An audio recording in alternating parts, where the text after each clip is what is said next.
It's like, if we pass this, we're going to go for the performance fees. And you say the higher of the two. So that way you mitigate your risk. Because you're absolutely right. It's when you're setting this up, you realize like at least in the very beginning, you have this like, there's these fixed costs every year, regardless. And it's not because like we're trying to, stuff ourselves with a salary. It's like there are fixed costs to keeping just it open and having an administrator handle everyone's account, keep track of everyone's performance.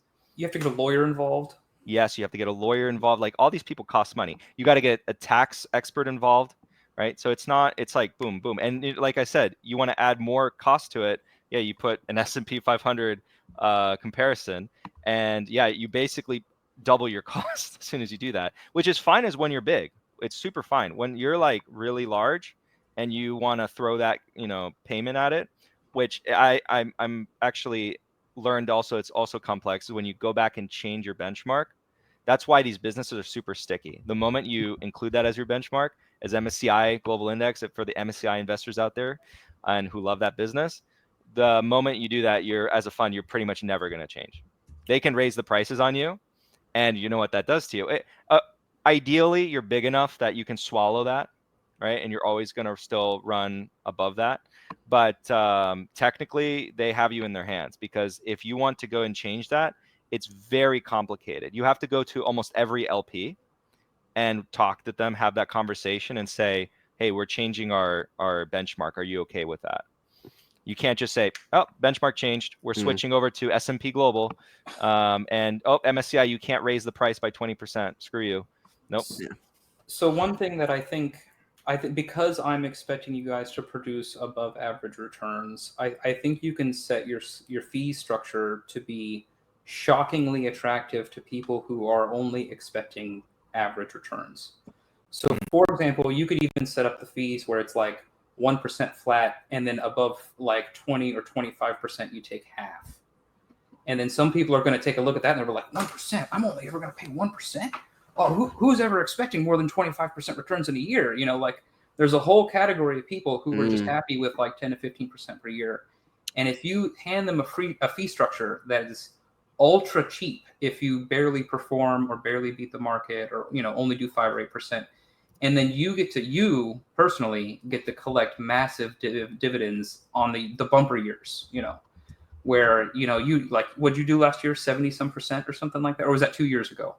Imagine if you had done that and gotten to keep for yourself, half of everything above 25% return or something. Like, I'm just saying that because I expect you guys to be able to average higher than the expected, you can set up a fee structure that looks extremely attractive to people who are only expecting average returns. I will say on that maintenance fee, I can say this because we're basically finalizing that.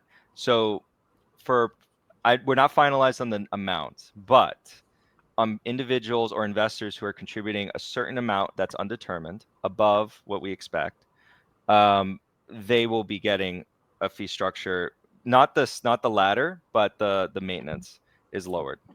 So that's already like a guarantee, because we already, again, for everyone, if anyone gives us capital in the beginning, whatever the fee structure is at that point is going to be a promotional fee structure, whatever it ends up being. And then later down the line, it's going to be a more, not normalized to the industry. Like I said, we want to keep it competitive. And I've been saving at this point for quite some time, where I can go without, pay for quite some time, that we can do that, right?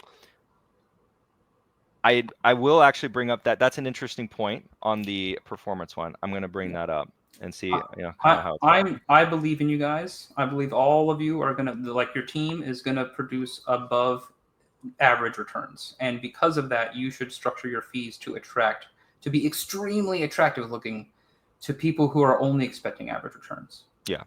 I'm for that, as long as I can make sure that we're not running it at red. Yeah. That's the key. Well, not running I'm sure it at red. You've heard of Warren Buffett 0.6. He's 0%, zero flat fee, 6%, and then that's when the 25% kicks in, is above 6%. Not only was he confident he was going to regularly average 10% or better, he was willing to eat the fees. in the years that wasn't. He was just, I'll pay it, I don't care. And then you look at like someone else like Monish Pabrai adopted the exact same strategy. He has no team; it's just him. And so if the years he ever has to eat the fees, it's just him. He pays the lawyer. Well, we've talked about that. If we got big enough, because it's all about size, real. That's frankly it. It's all about size. And so there is a possibility, like we get to a certain size, we go back to the LPs, and then we start maybe changing the maintenance fee, and we basically eliminate it. But we have to get individual permission. We can't just change it on you. We have to go, hey, we're thinking about doing this. We're at a certain size where our carry covers all of our expenses and then some. So we want to offer you a reduction to either zero. Right, that's actually a possibility that we could do. Also, you want to consider how you're going to attract analysts. I remember you mentioned something about how you have a team of experts that you're going to rely on. If you're going to promise them some small amount of profit sharing during the bumper years, not only are you going to keep the competent ones that you want to keep, you're going to be able to attract new ones more easily. Oh yes, of course. I mean, yeah, that's standard practice in that sense. But in the beginning, it's just going to be the team that we have right now, and then if we grow, then we need more people. But we want to keep it lean, though, just like we're trying to emulate in that way Dev Kantasaria and the team he's built.